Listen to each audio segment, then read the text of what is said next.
Pasensya na po kayo at nagpatawag na naman ako ng press conference. Dahil alam naman po natin lahat ang resulta ng text ng bayan. Hindi ko kayo masisisi.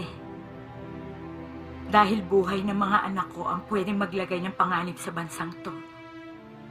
Pero buhay din po ng mga anak ko ang nasa panganib kung hindi ko palalayain ang mga terorista. Hindi ko rin po alam kung ano mangyayari sa amin lahat kapag may masamang mangyayari sa kambal ko.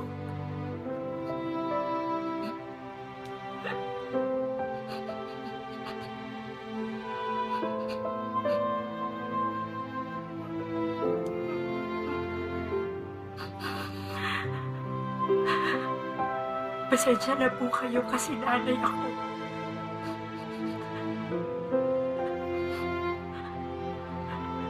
Maliliit pa po yung kambal ko.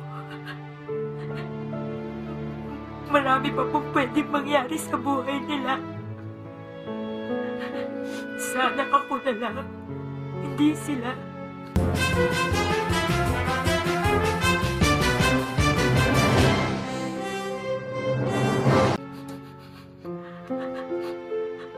Kaya po sa puntong ito, nakikiusap po ako, hindi sa mga terorista, kundi sa mga ina ng terorista.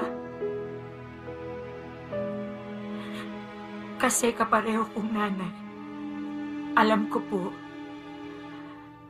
na sila ang makakaintindi ng nararamdaman ko ngayon. Kung maaari niyo lamang po silang makausap o pakiusapan yung mga anak niyo. Naniniglod po ako sa inyo. Ina sa ina. Puso ko sa puso niyo.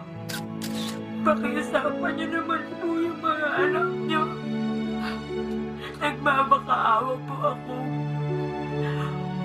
Huwag niyong sasaktan ang mga kambal ko.